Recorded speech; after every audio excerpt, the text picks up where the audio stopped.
I find a comical Swedish book written in the 70s for children explaining, it was obviously from a left perspective, explaining that Jesus was a revolutionary, but he was a failed revolutionary because he didn't understand that you had to use violence against these people, etc. It is quite humorous.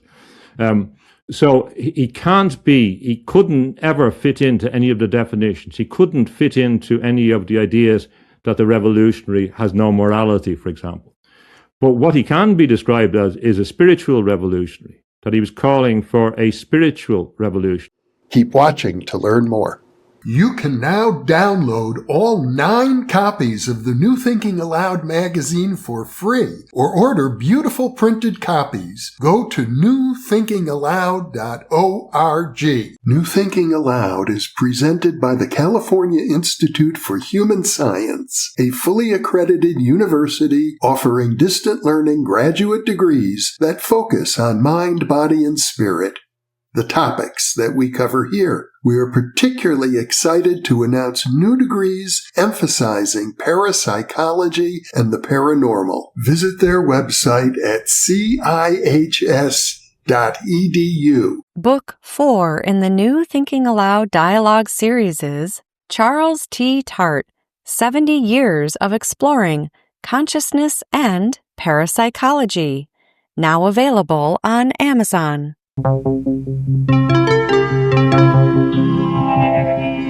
Thinking Aloud. Conversations on the leading edge of knowledge and discovery with psychologist Jeffrey Mishlove.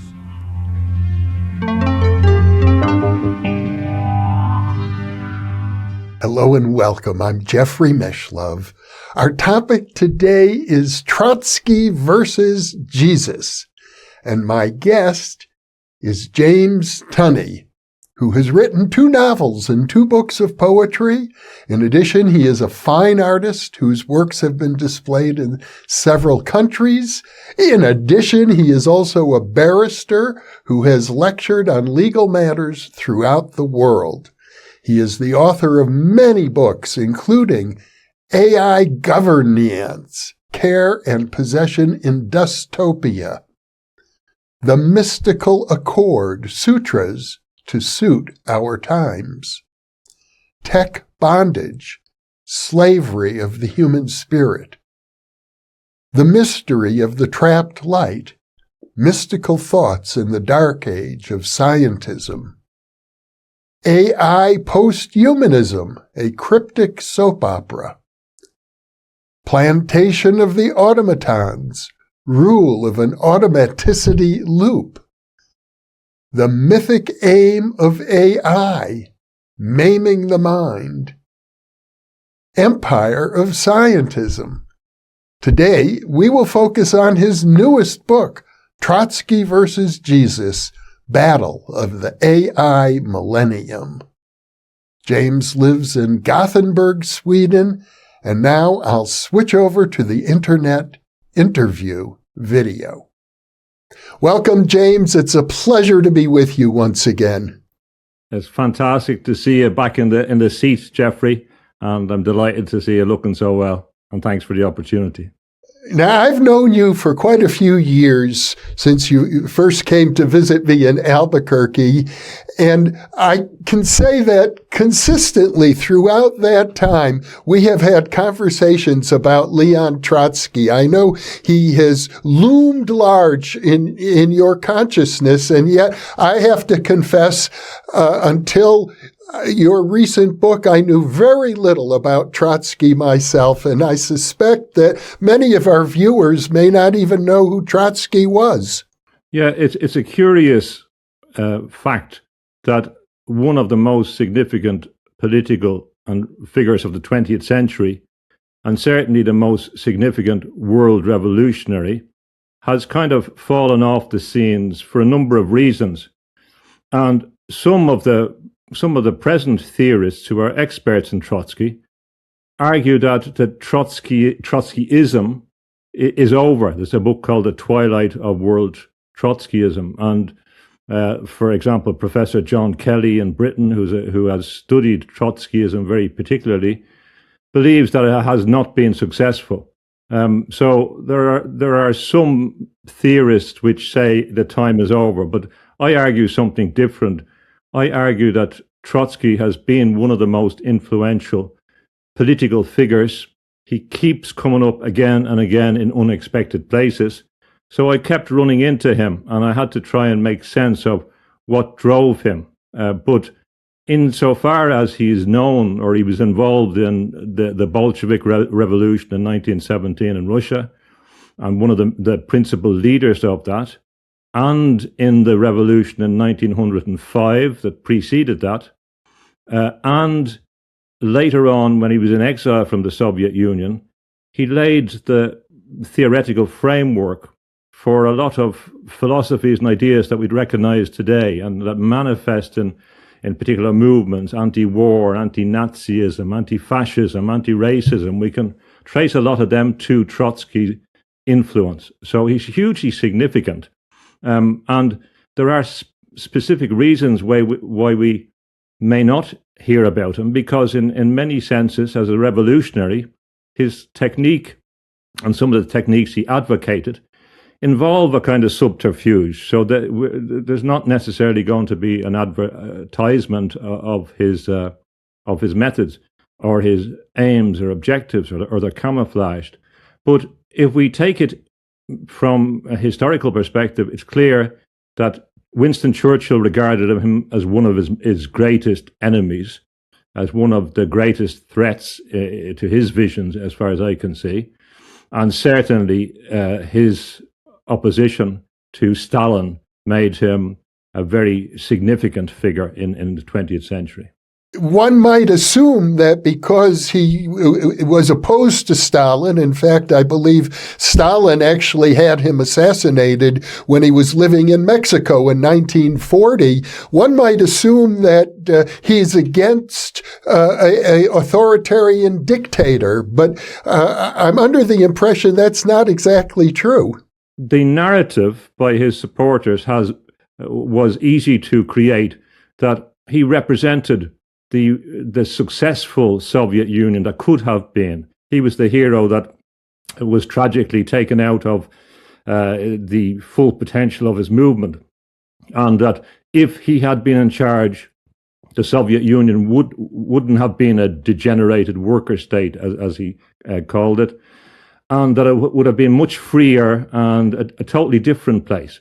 But unfortunately, this requires us to ignore the fact that he was the leader of the Red Army, the founder in many senses, or the developer of the Red Army, that from 1918, after the Bolshevik Revolution, it was him that proposed to Lenin that they institute concentration camps, and that was the name after the British practice and the Spanish practice, but particularly in South Africa.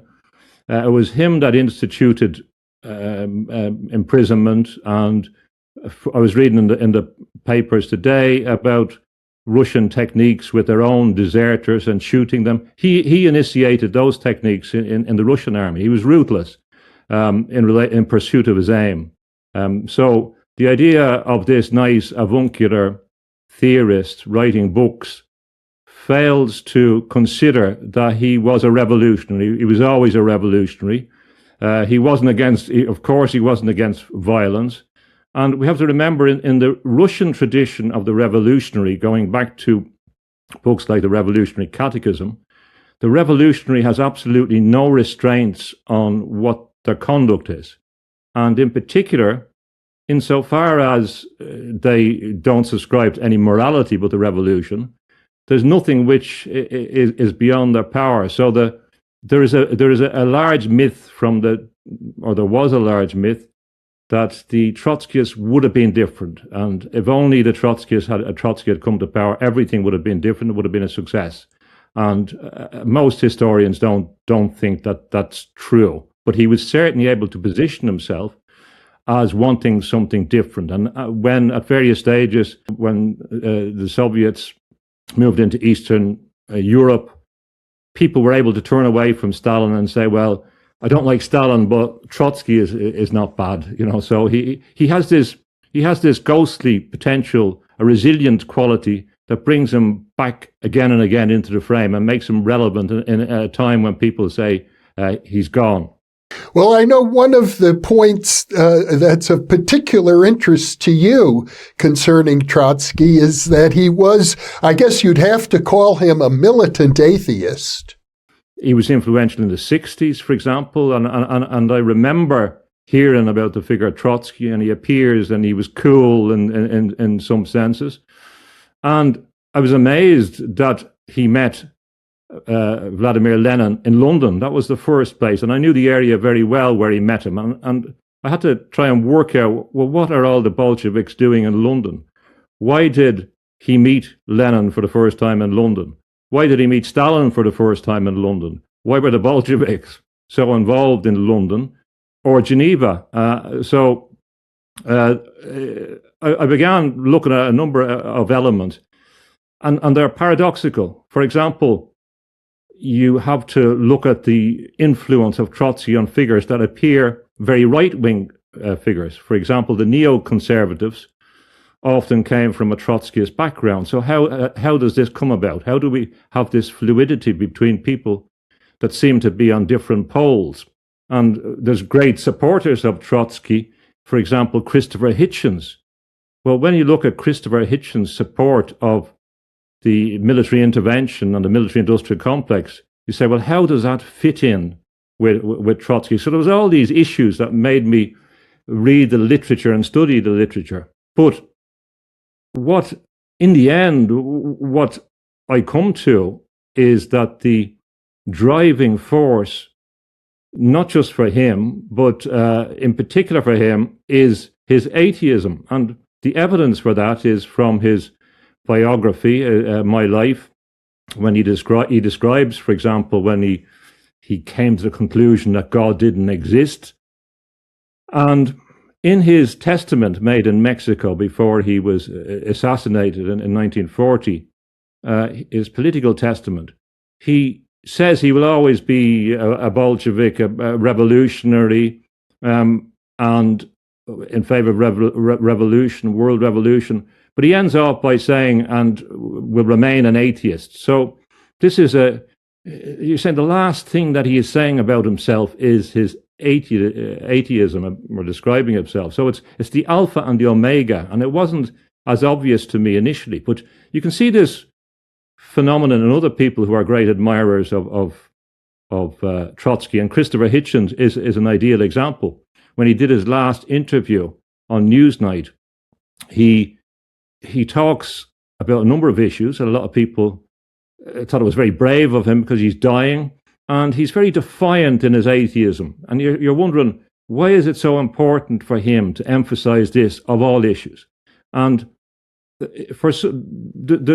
when we compare him with other Marxists, we see that there's two strands. There's certain people that just cannot believe in the spiritual world, and that seems to be Trotsky's position. He believed that everything was explicable in scientific terms. He was into Freud, and he was in Vienna, so he was very interested in the mind and the science of the mind and psychoanalysis.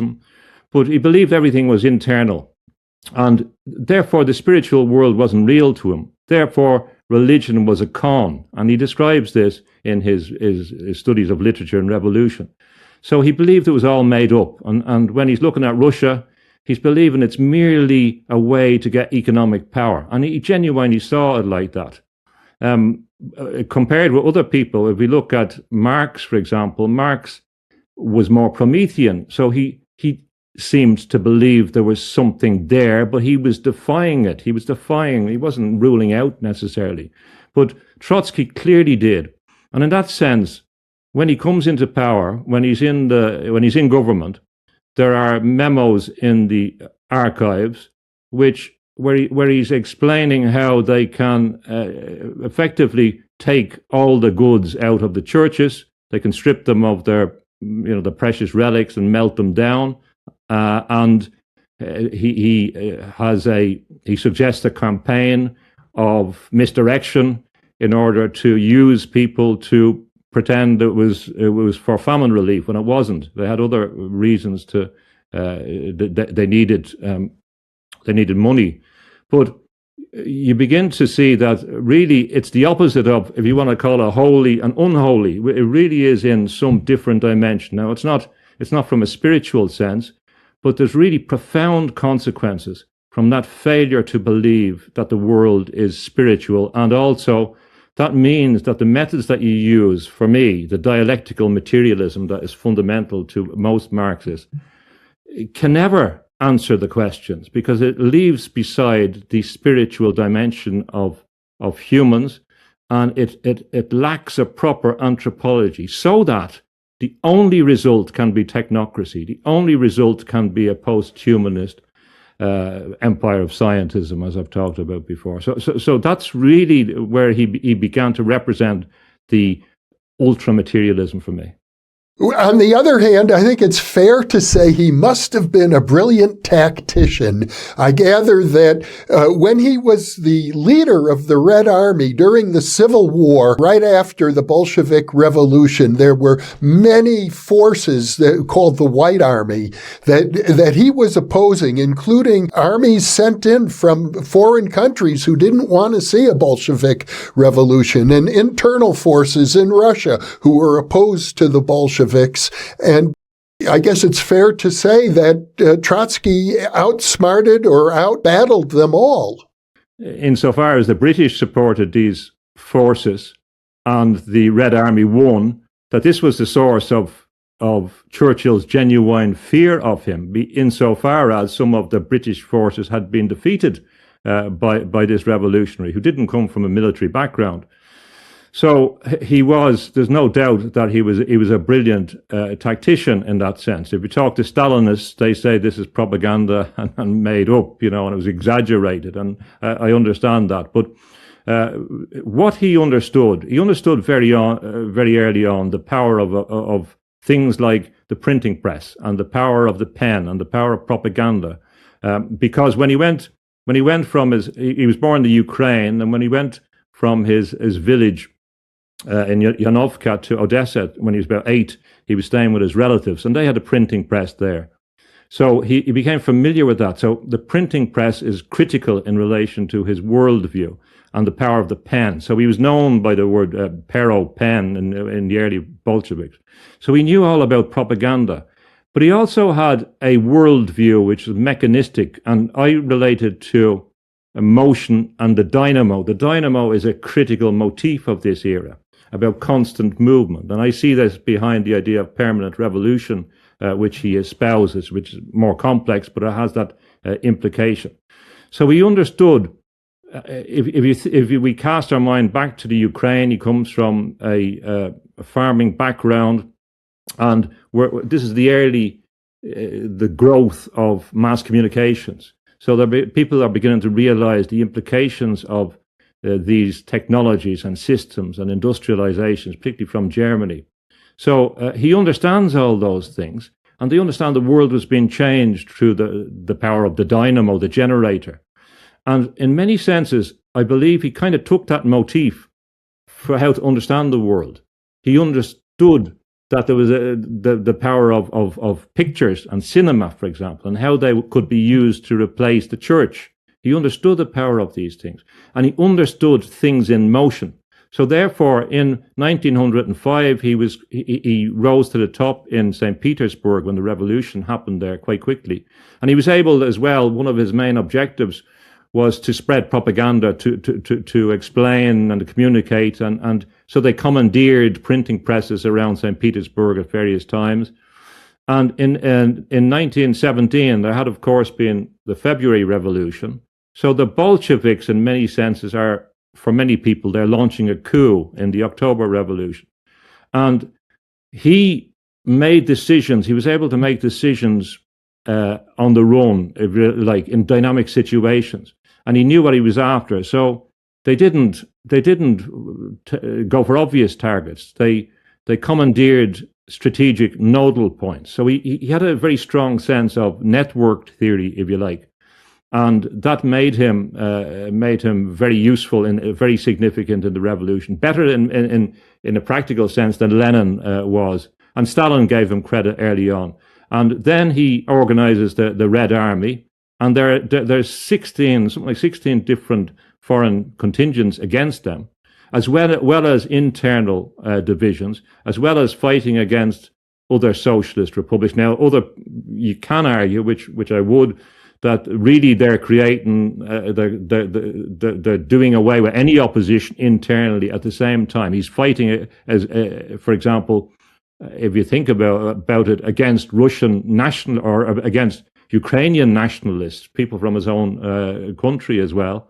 So, but in that he was very successful. At the same time, while he was doing that, he was launching and involved in the projection of communism onto the world. So the international communists were congregating during 1919, for example, when the Soviet Union was under attack and involved in wars, and so he was urging the start of a world revolution. He wasn't going to stop with Russia. So there's no doubt about that, and there's no doubt that in relation to working with small resources in exile, that he espoused a coherent doctrine and suggested techniques. For example, the French turn in 1937 about infiltration into other organizations that became determinative. So his brilliance can't be questioned in that, and his strategic sense in particular, although his weakness may be on the personal sense in relation. If we think of the dynamo and the constant movement, we can oppose that to Stalin, who became fixed. He set up his office beside Lenin. He became the general secretary of the party. He began to appoint people. So he was able to create a position through stability that was able to oust Trotsky. So there was a weakness in this constant movement as well. But we cannot question his vision. And one of the elements of that was because he understood the nature of globalization, in my view. And that's why I was interested in him, that he understood where this was going. And in that sense, why he's also important is because he can be taken by some of the people in Silicon Valley, for example. He can be taken by people on the right because he understood this. In fact, in the Epstein files, the one that talks about him a little is Steve Bannon, who's, you say, well, he's often talking about revolutionary figures, but the implication is that Trotsky's theories are also operative on the other side. And my argument is that both the left and right revolutionaries, including the states, will end up with technocracy. So it doesn't matter whether you use the black cat or the white cat, you'll still end up with technocracy. And that this is my objection to the materialist direction from a spiritual perspective. Well, you've highlighted a number of ideas that seem central to Trotsky's thought. One of them you just mentioned is the notion of infiltrating other organizations.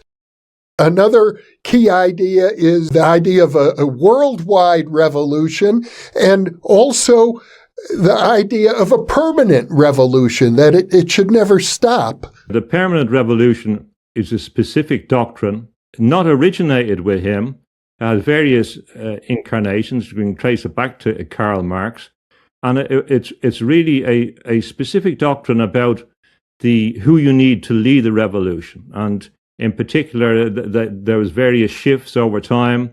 You have the intellectuals leading it, or the bourgeoisie, and then the workers, or the proletariat, and then you needed help from the peasants, if you like. And Trotsky was always cautious with the peasants as a revolutionary idea. So then you had the question of, well, if it's a wider revolution, what happens when a country doesn't fit a kind of model? And therefore you had this sense that there would have to be an interchange between different countries.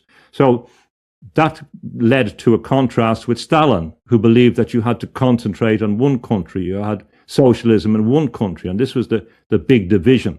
We can also see a similar thing, arguably, with Mao and the concentration on China.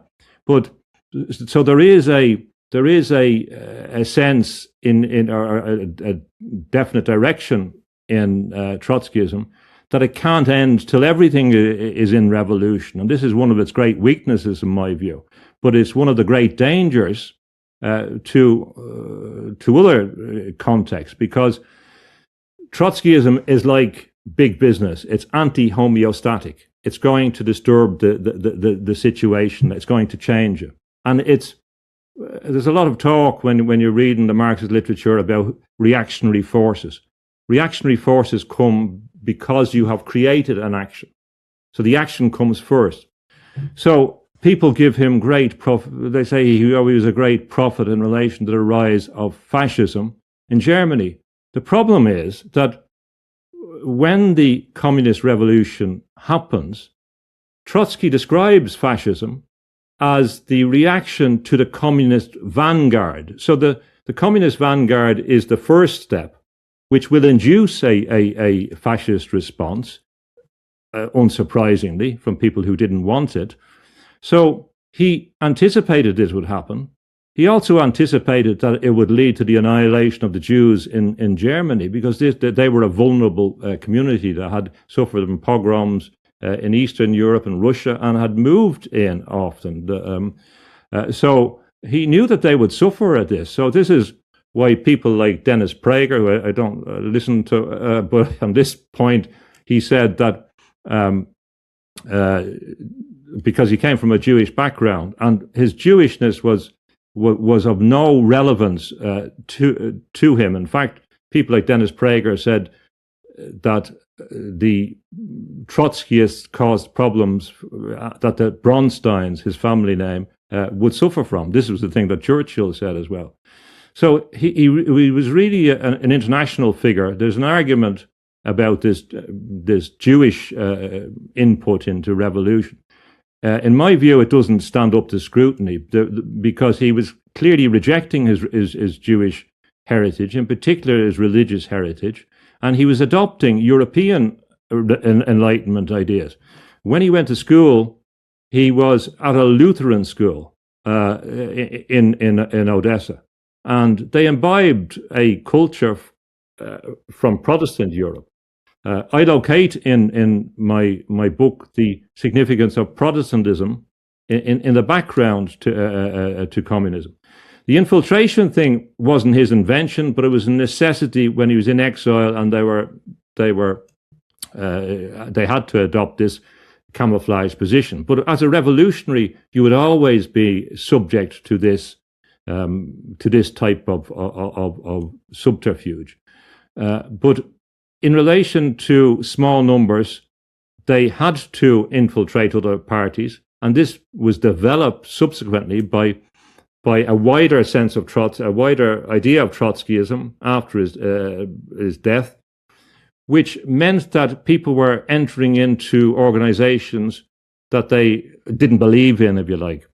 Now, this is not peculiarly or solely from Trotsky, because of course, if you look at the Google Ngram use of some of the terms like burrowing in, for example, the Pope had complained about it in the 19th century. Particularly in the early 19th century, there was a lot of infiltration of organizations. And of course, the British had always infiltrated organizations. They'd always infiltrated Irish revolutionary organizations.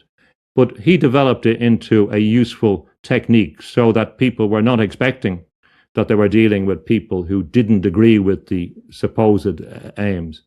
So that's permanent revolution, the infiltration element, or the French turn, or entryism as it's called. And the first point you mentioned another point as well. Worldwide revolution. Worldwide revolution. It's critical. So this distinguishes him from Stalin and Mao in many senses. And he commits himself to this globalist perspective. And this may have been why Churchill was concerned about him so much, because Churchill had been through the Irish Revolution, if you like, and he knew what a small group could do to disturb administration. And Trotsky was very successful at his job as a revolutionary, and being a world revolutionary, he was going to compete with the Churchillian desire to establish or to contribute towards a new world order. So we see this sense of Trotsky representing the main revolutionary figure. Of course, he's represented in 1984 as Goldstein. We see him in Animal Farm as Snowball. With his, he keeps on coming up as a figure who represents this revolution. But he did really have such incredible ambition that he's one of few people that could believe they could literally take over the world. And that's what is critical about his vision, if you like, that it didn't stop at anything and it won't stop. And so the implication of the continual revolution, which is within the subset of the permanent revolution, reflects an older idea that we see, funnily enough, in people like Thomas Jefferson. Thomas Jefferson talks about perpetual revolution. And anyone that has seen the United States foreign policy in the last 50 years understands that there is a revolutionary aspect of the US foreign policy. Now, you're not expecting it to come from the right, but in relation to this idea of American expansionism and revolution, and it's very, very similar to me, and it hasn't been sufficiently studied. People like Conor Cruise O'Brien, who wrote about Edmund Burke, believed that Jefferson was a prototype for many modern revolutionaries. And it's not a figure that people think. So, but again, this is a kind of mechanistic idea. And it's a very serious idea because it means that nothing will stop. It means that tomorrow, what you believed yesterday is not going to be true or acceptable. And it also means that it must change everything. It's totally anti-homeostatic, which leads to, in my view, technocracy. Now, by way of contrast, I think it would be fair to say that Jesus Christ could be viewed as a revolutionary as well. In fact, the rise of Christianity could be seen as a revolutionary movement. Yes, there's two readings of that. Certainly, he is described as a revolutionary, but he's not a revolutionary in any sensible terms consistent with subsequent definitions of what revolution is. And in fact, I argue that there is a single revolution, which is against, if you like, an idea of monotheism that we can trace back from Bolshevism through the French Revolution, through the American Revolution, through the Protestant Reformation. That is a consistent idea. So Jesus was not a political revolutionary in the ways that a number of people suggest. There are a number of books now that say that Jesus was a political revolutionary and therefore supports. It's not true. There is a kind of, I find, a comical Swedish book written in the 70s for children explaining, it was obviously from a left perspective, explaining that Jesus was a revolutionary.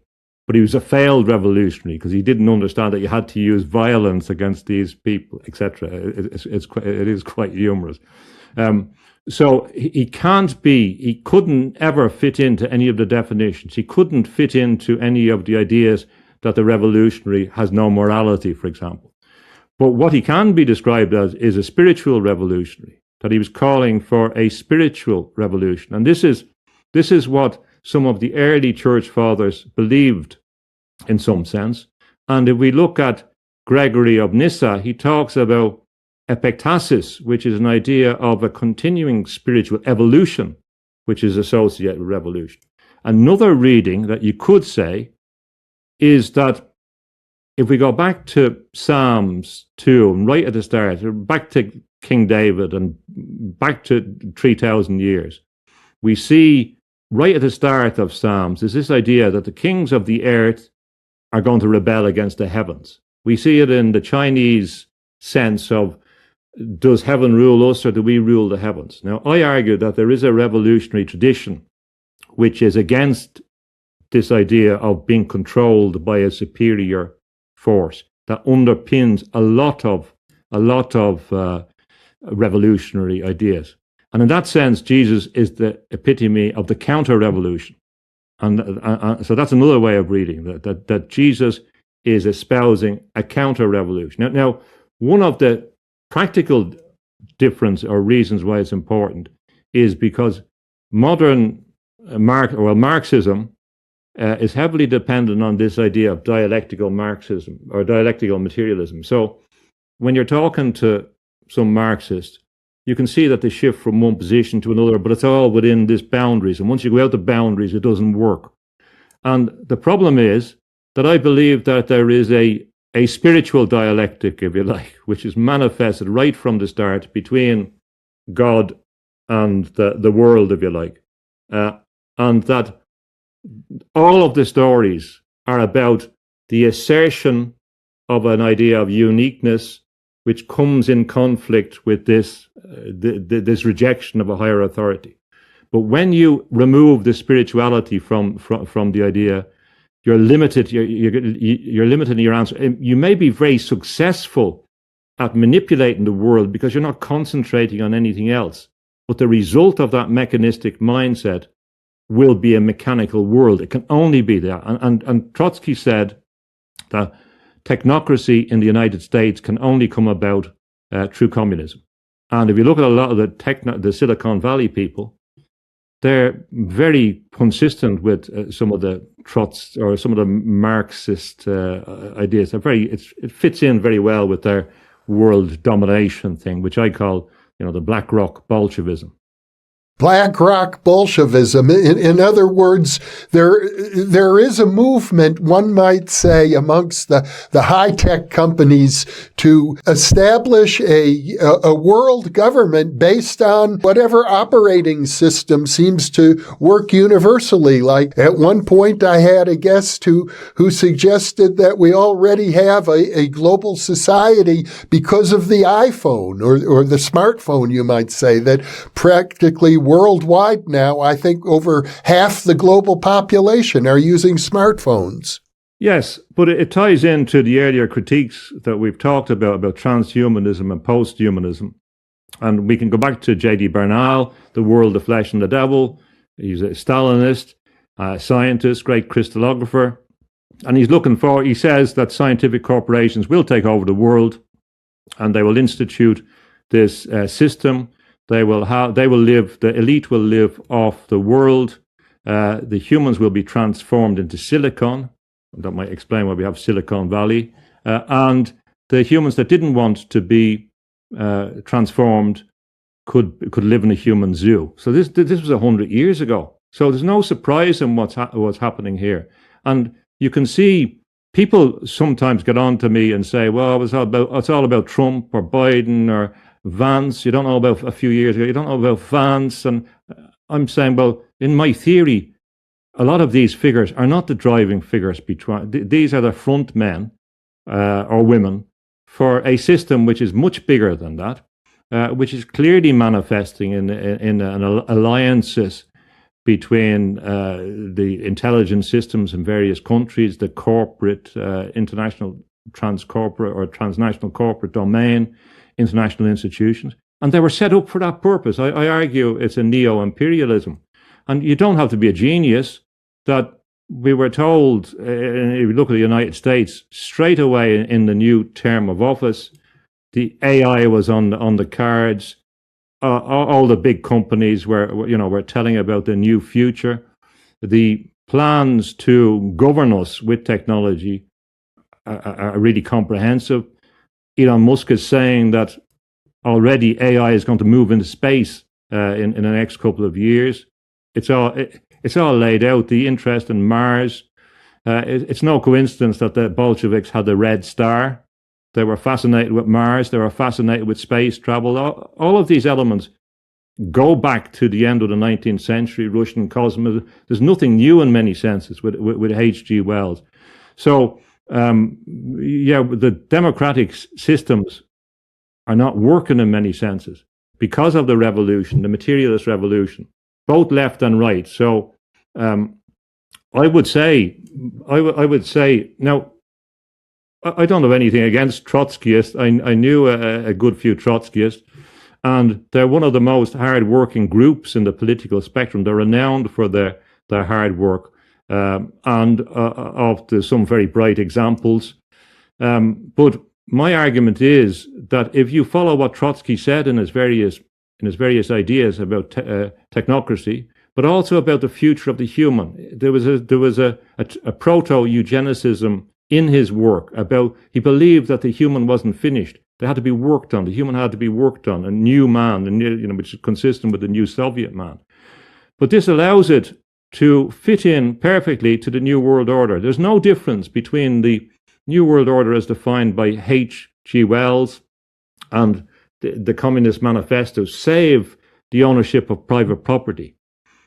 And in the context where the world is $111 trillion in debt, and they're working now in Switzerland in the central bank digital currency, and we're going to get digital currency, which will be able to solve the communist problem of not being able to have a price mechanism, which was a big factor in the fall of the Soviet Union, that the private property will be abolished in many senses, so that the communist idea and the New World Order capitalist idea enables a new iteration. So Trotsky believed that capitalism was always going to collapse. They had this naive idea that would just fall and disappear in some sense and implode, and it was always in his mind and a driving force, and he was premature on that. My argument is that capitalism inevitably moves towards technocracy and posthumanism, and it does so whether you're on Elon Musk's team or Leon Trotsky's team. It comes to the same result. Once you have a lack of theology, an anti-theology, such as Trotsky had, and you have no anthropology of the human, and it's the same thinking as underpins Geoffrey Hinton, for example, who said, so Geoffrey Hinton says, we have to do something about AI, but he was one of the leading developers. And as well as that, gratuitously, he says, now we've discovered with AI that humans are not special, there's no God. And so he has a whole theological construct behind it. And this is the same modus of thinking. So it's not a left-right issue. It's an issue about materialism and the fallacies of materialism and the failure to understand this or accept the spiritual world, and the idea that we don't have a spiritual dimension, which is why I think your work in parapsychology was important, for always emphasizing the fact that there are different dimensions to the human. I think that was a critical part of your work, because coming from your perspective, I don't think you can ever reduce the human or a system to which solely sees the human in material terms.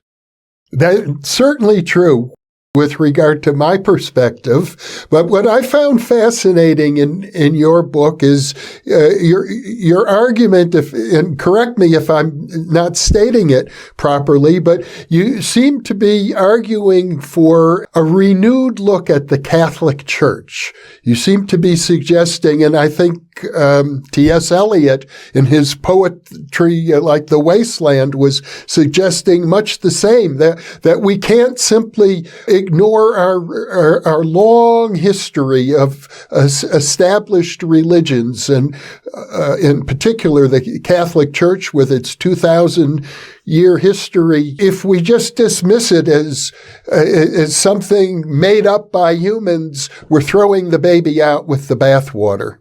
When all our conversations hitherto, we've talked a bit about my Catholic background, but it's never been critical in relation to me advancing an argument, or I haven't personally, because there are arguments that you can make independently. And the issue of my critique of technology is not grounded in the books on that. In this context, I'm confronted with an adversarial attack on the intellectual roots of the things that underlie my belief system, and in particular the anthropology of humans and the justification. So in this, there's another issue, and it's the issue about what I'd call a civilizational metaphysics, about trying to understand what's happening in civilization without being too close to what's going on. And this has an impact in relation to my studying in the last decade in particular of issues about consciousness and spirituality and religion.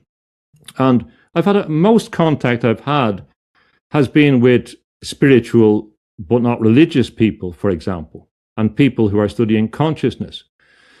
Now, I argue, and I will argue when we talk about this more, that the study of consciousness, as has been revealed, unfortunately, in the Epstein files, if you look at it, is associated with an idea of the control system. That's part of it. It's not about enlightenment of the humans. It's about systems of control, of governance, which is what my work on AI governance is about. Now, that's not all of it, but there is a dimension that's there. I'm not reducing it, but there is this concerning dimension. There's also the issue about, I don't believe that we have ever jumped successfully from the pre-existing idea of spirit and soul to something which is called consciousness, which is divorced from spirit and soul. So that's why I argue for spiritual consciousness, as Evelyn Underhill does, which allows us, therefore, to have a wider view. And of course, for someone that's important, both for you and for me and William James, he talks about the variety of religious experience. It's not the variety of spiritual experience. So there's another issue. So there's that general issue. I think in dealing with friends, different people I communicate with in the spiritual, not religious, they're very hostile to the Catholic Church. And this hostility is not grounded on an awareness of the vast history of it. It's often grounded on a propagandistic thing, in particular the British Empire espoused. And I've studied a lot of the issues that people say and usually come up with. Now, this is not to justify the things that are wrong with the Catholic Church. In fact, the divisions are in the Catholic Church at the moment. There is a possibility of a schism coming up very, very shortly, Jeffrey, in relation to the Latin Mass. There's this schismatic moment at the moment. So there's turmoil within the church itself. But if the genealogists say that my family came from the same root as we've talked before in Donegal of the place that, or the family that Columba came from and early Christianity. So hypothetically, there could be a 1,500-year connection to Christianity in my father's family, a direct connection. Now, this generation has rejected that in Ireland. As they reject it, the country has transformed irrecoverably from that perspective of an indigenous tradition. It's something else. Whatever the new Ireland is a different Ireland. It cannot be the same Ireland. So, and in that we don't understand some of the stories. We don't understand, for example, why the Normans invaded a Catholic country as Catholics. In 1169, coming back from Jerusalem, because people forget that the Normans had three states, or there were three Crusader states in the Holy Land in the 12th century, and that some of them, when they came back, invaded Ireland. These connections are obscured. People don't understand that before the schism in 1054, that the Pope had been captured by the Normans in South Italy. And you begin to look at these issues, and you see there's a massive complexity that people don't understand. And most of the things that people see at the base of Western society go back to the Catholic Church. And in particular, I would emphasize the Gregorian reforms, the idea of the modern legal system that underpins a lot of the Western system was associated with the Pope. So what I'm saying, the Magna Carta, for example, from which people know from the basis of their rights and the kind of codification of the basis of the right to trial by jury, wouldn't have come about without the church. It's absolutely certain. And the nephew of Columba instituted a law in 697, which was codify the rights of women and children in the event of war. So that's a long tradition that people are throwing out because of their concerns with, the sexual abuse and this, that, and the other. But the amplification of those issues is in stark contrast to the people's unwillingness to look at similar problems across the board. We're going to see a lot more of this stuff. It's coming out in the Epstein files. We're going to see it in the Protestant context a lot more. We see it in sport and context, film, the whole lot. And, so anyway, so the point being, in this context, what I say is that if you go back and look at the magisterium of the Catholic Church, the encyclicals of the Catholic Church, their prediction in the mid-19th century about modernism, they're the same problems that people are talking about today. But people are not willing to do so. They've never read the documentation. They've never read the arguments in favor or against certain things. They've never read about the protection of workers' rights.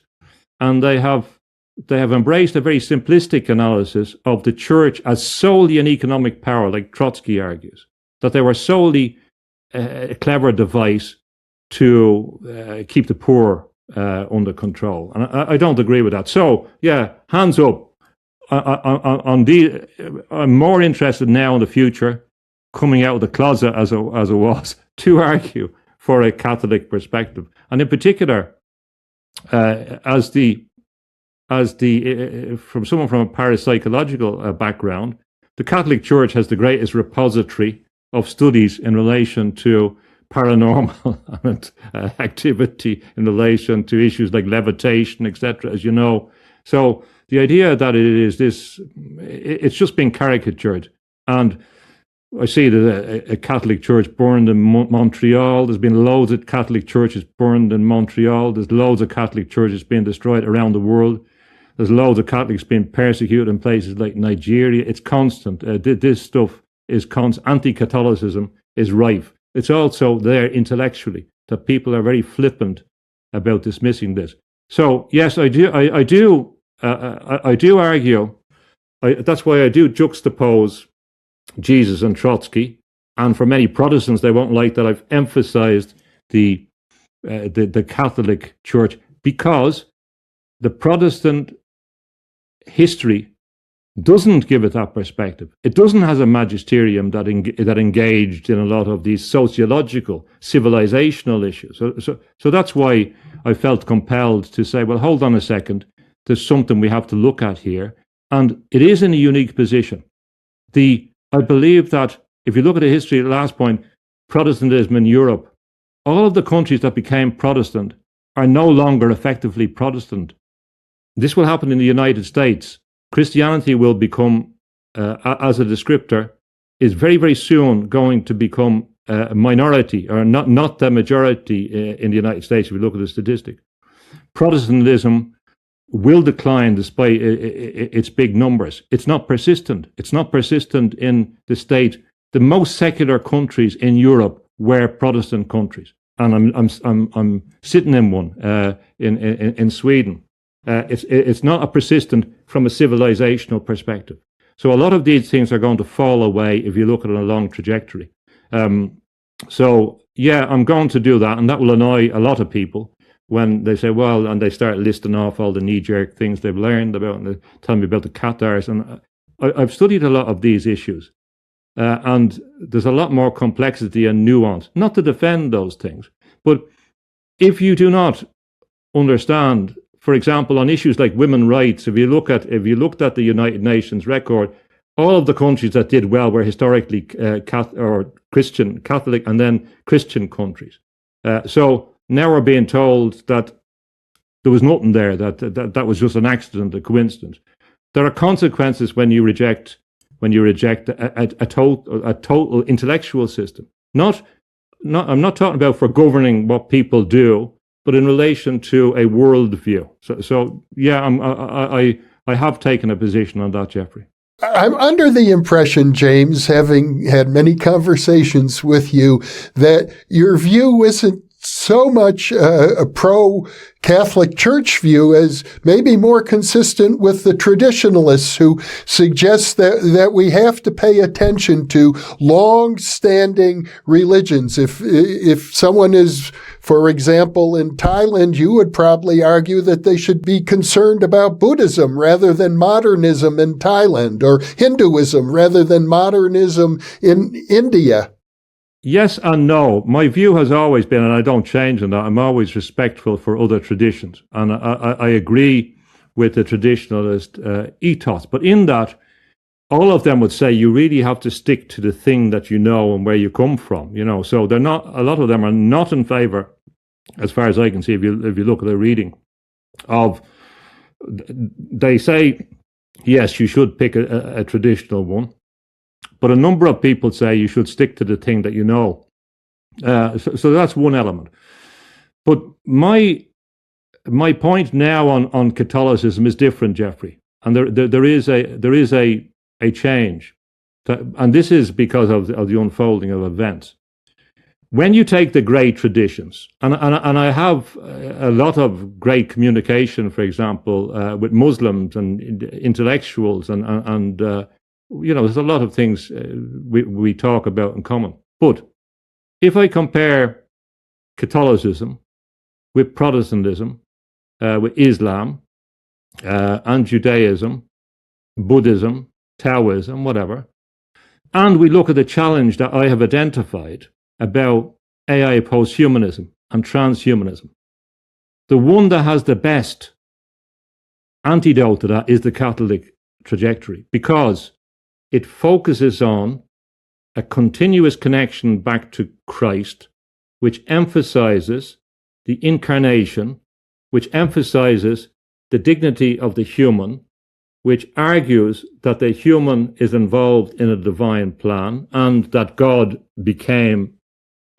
man, so it's two persons in one. And that distinguishes it from all the traditions. That's corroborated by the tradition of art and music, going back to the Council of Nicaea, which said that it's legitimate and important not to worship images, but to use images to reflect the human figure and to reflect divine icons, so that we have this the tradition in Western Europe that leads to the Renaissance is a focus on the human and the individual, which was the underpinning of humanism, that you don't find in other traditions, because the one, God didn't become human, and secondly, they had prohibitions on the representation of divine figures, so that you had that abstraction, for example, in Islam. So now we face a post-human scenario which says, well, the human is going to disappear. I started off my study in art, if you like, when I gave up law, saying, well, why is the human disappearing from art? It was journey to abstraction. You have this abstract dimension in, for example, in Islam. You have a lot of concentration, if you like, in Catholic terms, on God the Father. But this idea of the divine becoming human, which was noticed and reinforced by people or Christian anarchists or who come from a Marxist background, like Jacques Ellul. He said the solution to this technological, or the growth of the technological society and technique, was a focus on incarnation, meaning the manifestation in flesh, in this fine-tuned context for whatever strange purpose it is. So only Catholicism has that continuity and the focus on that. And so, for example, Buddhism I think is more open in many senses to some of the ideas that are popular in Silicon Valley. There's an ease of movement between them. You can say there's a number of ways to reconcile it. You cannot do it in Catholicism. And not only can you not do it, but the constant reiteration of the significance of the dignity of life, which is in its critics, even if you like, Ivan Illich, for example, believes that the concept of life as we understand it comes from Christ through that tradition. Jung believed in individuation being associated with Christ. Rudolf Steiner believed that Christ was, the Golgotha was the greatest event in history. Dostoevsky and the Russian tradition goes back to that. I believe in the future that the Catholicism and Orthodoxy will overcome the schism and be reunited in some way at some time in the future. That's going to happen. I believe that Protestantism that is associated with the state will fall away. That you will have some denominations, or, for example, that have maintained their coherence in separation from the state. They will continue, but in a much reduced form. So in this context, I have to commit myself to that tradition, because I think it is the deeper tradition, and I think most people do not know. Intellectually, it's a lot deeper than people are given the credit. So what I'm going to try and do is to bring out some of those things, to bring out some of those themes, which is also necessary in a self-correction sense in the church itself. And also, there's an influx of people into the church now, espousing views I never heard from Catholicism.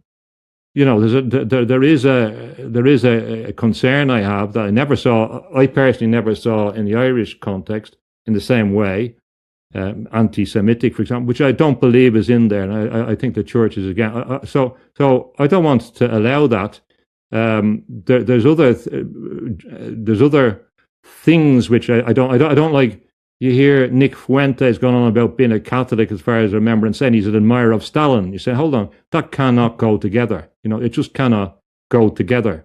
So I'm skeptical about some of this, some of the new movements.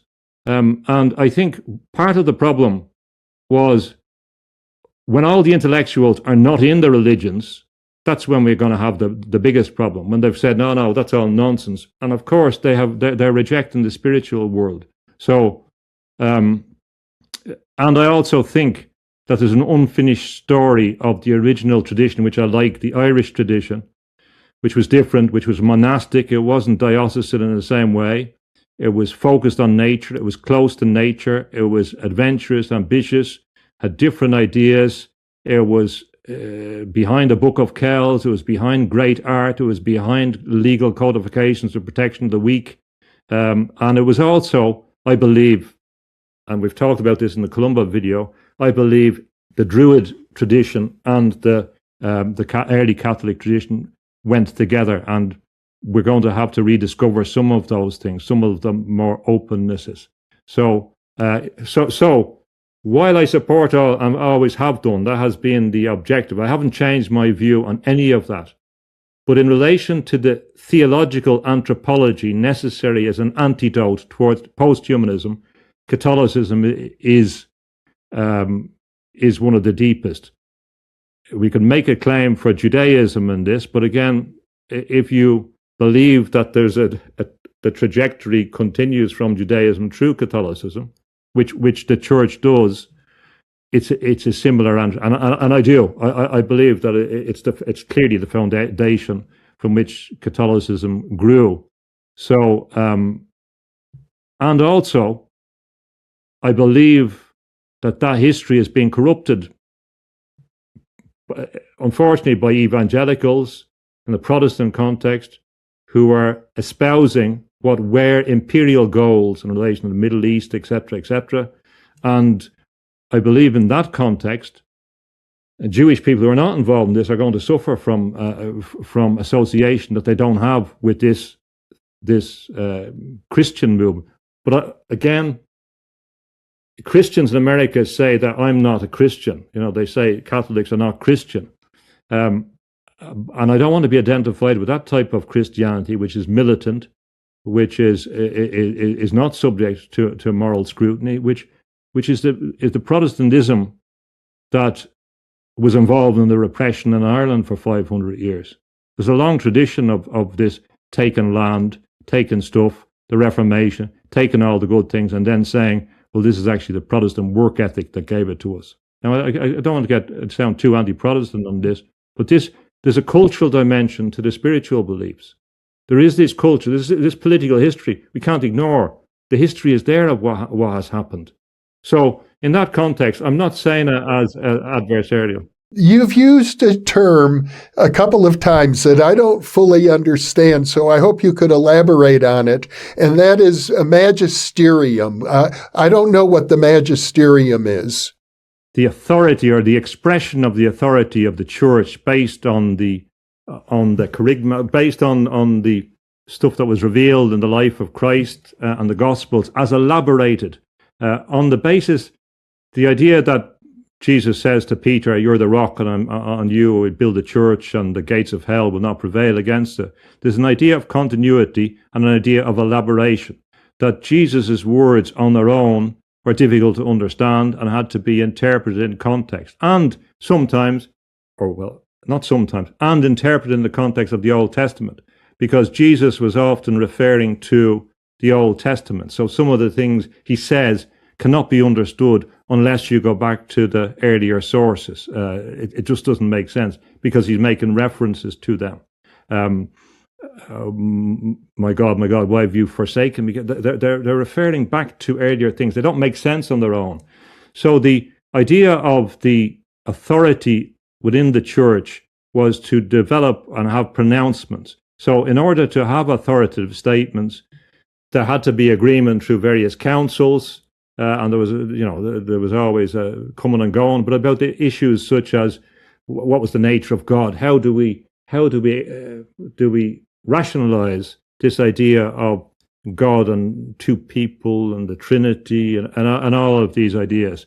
What were legitimate? And so we have these set of pronouncements over time, which were elaborated by the encyclicals in particular, and which create a whole body, which is an expression of the message of Jesus in an authoritative form, so that you can find an answer to an issue, so that there isn't it could be this and it could be that the wave function has collapsed in relation to, well, what does it mean? What is the position on things? Now, a lot of people don't like that, but what it represents is an accumulative body of work and authoritative statements, which one can find an answer to. Now, Pope Benedict said that it's a mistake to believe that the Catholic Church ever wants to have a total rule of society. That wasn't the idea of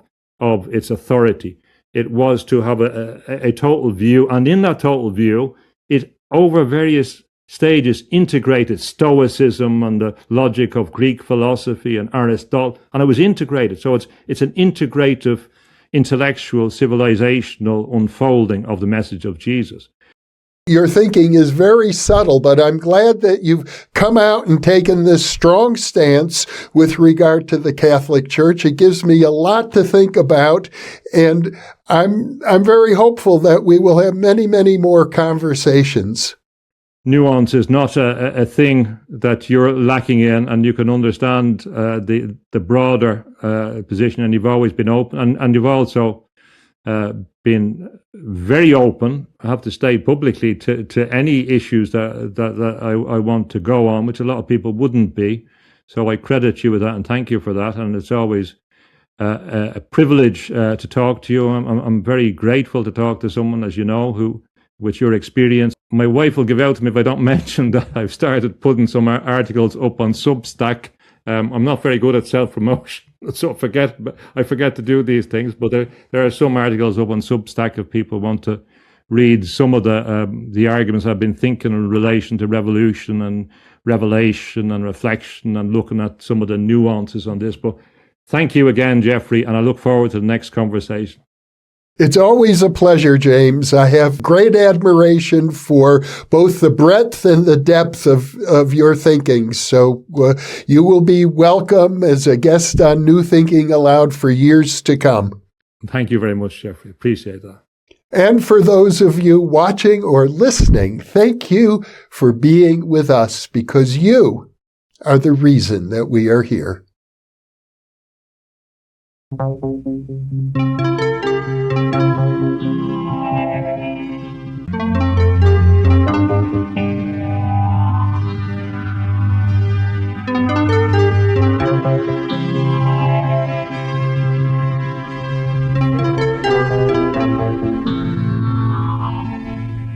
New Thinking Aloud is presented by the California Institute for Human Science, a fully accredited university offering distant learning graduate degrees that focus on mind, body, and spirit.